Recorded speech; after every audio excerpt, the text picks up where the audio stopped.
evil lurks in the hearts of men. The shadow knows.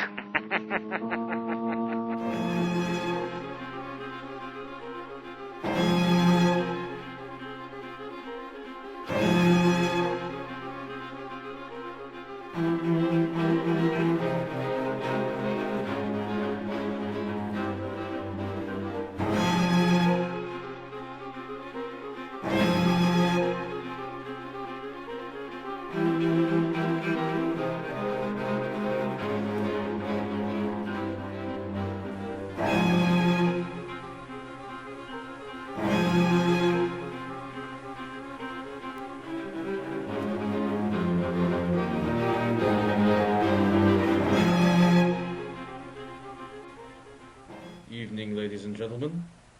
I am, as you know, the Shadow.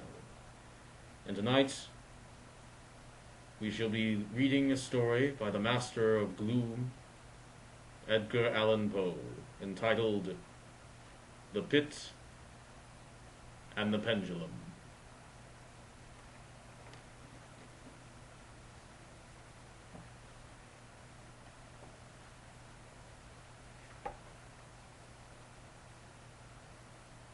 I was sick unto death with that long agony, and when they at length unbound me and I was permitted to sit, I felt that my senses were leaving me.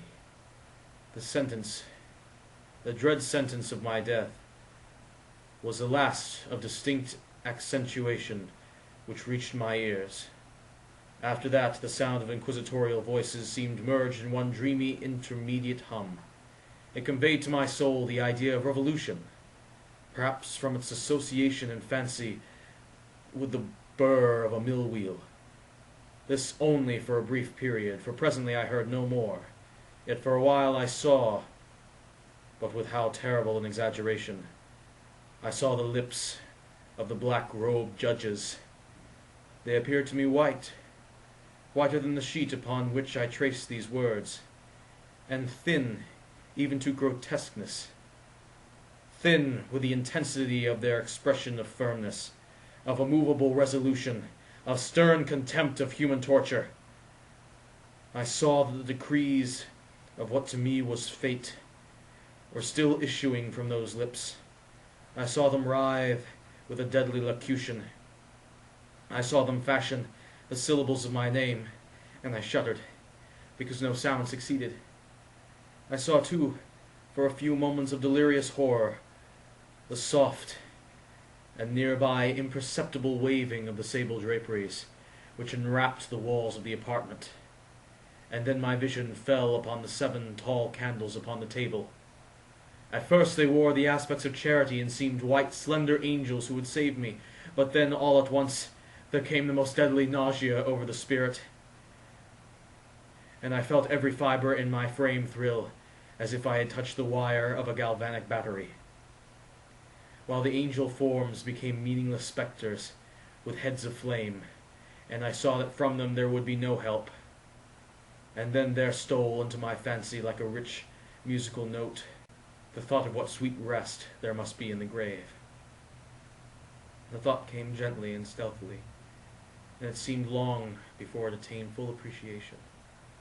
But just as my spirit came at length properly to feel and entertain it, the figures of the judges vanished as if magically from before me, and tall candles sank into nothingness. Their flames went out utterly. The blackness of the darkness supervened. All sensations appeared swallowed up in a mad, rushing descent of the soul into Hades. Then silence and stillness in the night were the universe.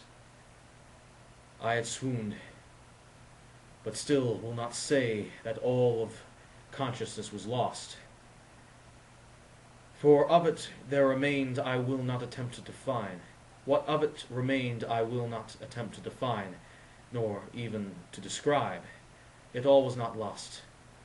In the deepest slumber, no. In delirium, no. In a swoon, no. In death, no. Even in the grave, not all is lost. Else there is no immortality for man. Arousing from the most profound of slumbers, we break the gossamer web of some dream.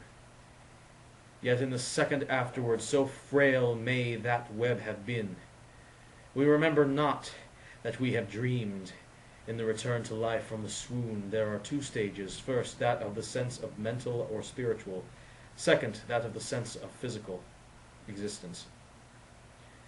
It seemed probable that if, upon reaching the second stage, we could recall the impressions of the first, we should find these impressions eloquent in memories of the gulf beyond. And that gulf is... what? How at least shall we distinguish its shadows from those of the tomb? And if the impressions of what I have termed the first stage are not, at will, recalled yet after long interval, they do not become unbidden, while we marvel whence they come. And he who has never swooned is not he who finds strange palaces and wildly familiar faces in coals that glow. Is not he who beholds floating in mid-air the sad visions that the many may not view. Is not he who ponders over the perfume of some novel flower. Is not he whose brain grows bewildered with the meaning of some musical cadence which has never before arrested his attention. Amid frequent and thoughtful endeavors to remember, amidst earnest struggles to regather some token of the state of seeming nothingness into which my soul had lapsed, there have been moments which I have dreamed of success. There have been very brief periods, and I have conjured up remembrances of the lucid reason of the latter epoch assures me could have had references only to that condition of seeming unconsciousness. These shadows of memory tell, indistinctly, of tall figures that lifted and bore me in silence, down, down, still down, till a hideous dizziness oppressed me at the mere idea of the interminableness of the descent.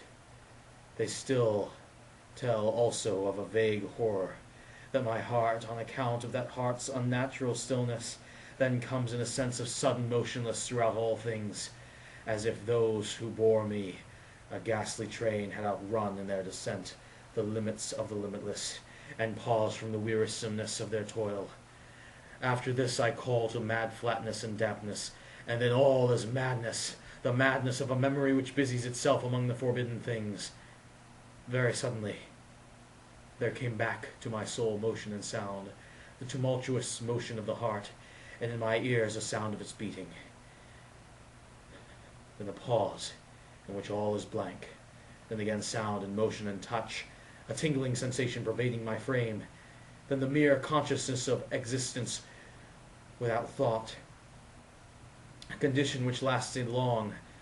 Then very suddenly thought, with shuddering terror and earnest endeavor to comprehend my true state. Then a strong desire to lapse into insensibility. Then the rushing revival of soul and successful effort to move. And now a full memory of the trial, of the judges, of the sable draperies, of the sentence, of the sickness, of the swoon, then the entire forgetfulness of all that followed, of all that the latter day and so much earnestness of endeavor had enabled me to vaguely recall. So far I had not opened my eyes. I felt that I lay upon my back, unbound. I reached out my hand, and it fell heavily upon something damp and hard, or I suffered it to remain for many minutes, while I strove to imagine where and what I could be. I longed, yet dared not to employ my vision. I dreaded the first glance at objects around me. It was not that I feared to look upon things horrible, but that I grew aghast lest there should be nothing to see. At length, with a wild desperation at heart, I quickly unclosed my eyes, and my worst thoughts then were confirmed. The blackness of eternal night encompassed me. I struggled for breath. The intensity of the darkness seemed to oppress and stifle me. The atmosphere was intolerably close. I still lay quietly, and made effort to exercise my reason. I brought to mind the inquisitorial proceedings, and attempted from that point to deduce my real condition. The sentence had passed. It appeared to me that a very long interval of time had since elapsed, yet not for a moment did I suppose myself actually dead. Such a supposition notwithstanding, that we reared in fiction, as although inconsistent with real existence, which were in what state, but where and in what state was I, the condemned to death, I knew perished usually at the auto da fe, and one of these had been held on the very night of the day of my trial. Had I been remanded to my dungeon to await the next sacrifice, which would not take place for many months? This I once saw could not be. Victims had been in immediate demand. Moreover, my dungeon, as well as all the condemned cells in Toledo, had stone floors, and light was not altogether excluded. My fearful idea now suddenly strove the blood in torrents upon my heart. For a brief period I once more relapsed into insensibility. Upon recovering, I at once started to my feet, trembling convulsively in every fibre. I thrust my arms wildly above and about me in all directions. I felt nothing, yet dreaded to move a step, lest I should be impeded in the walls of a tomb.